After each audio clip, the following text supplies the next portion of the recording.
Paano kapag yung taong gusto mong ipanalo, hinayaan kang matalo? Teka, paano nga ba? Kapag yung taong inasahan mong magiging kakampi mo sa lahat, siya rin pala ang makakalaban mo sa dulo. Siya rin pala yung mananakit at sisira sa buong mong pagkatao. Paglilinaw lang ha, hindi ko to sinulat para saktan ka o ipaalala yung taong nanakit sa'yo. Sinulat ko to baka sakali lang na mapagaan ko yung nararamdaman mo. Kasi hindi biro ang maiwan. Hindi biro ang ipagpalit sa iba. Hindi biro ang umasa sa mga pangako na habang buhay magkasama kayong dalawa. Kasi paano nga ba kapag yung taong minamahal mo ay hindi ka na kayang mahalin pabalik?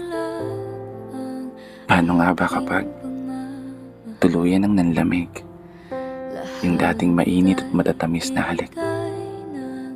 At mas masakit pa doon, yung bigla ka na lang ipagpalit. Paano ka nga ba makakabangon muli?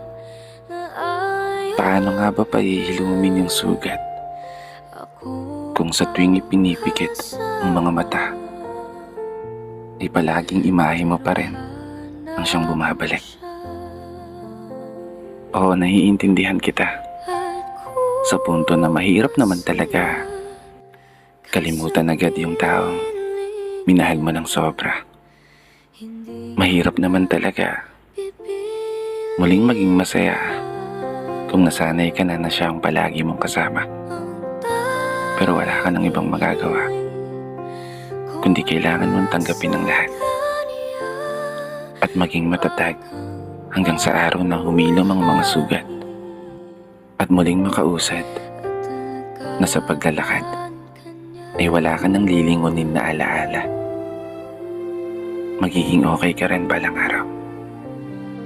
Makakaya mo rin yan. Mas mabuting gawin mo ngayon, mag-focus ka sa sarili mo at mas mahalin pa ang sarili mo. May dahilan ng lahat kung bakit nawala sa'yo. At yun ay marahil sadyang hindi pa para sa'yo. Palagi mong tatandaan, ang pag-ibig ay isang sugal na minsan pwede kang matalo at pwede kang manalo.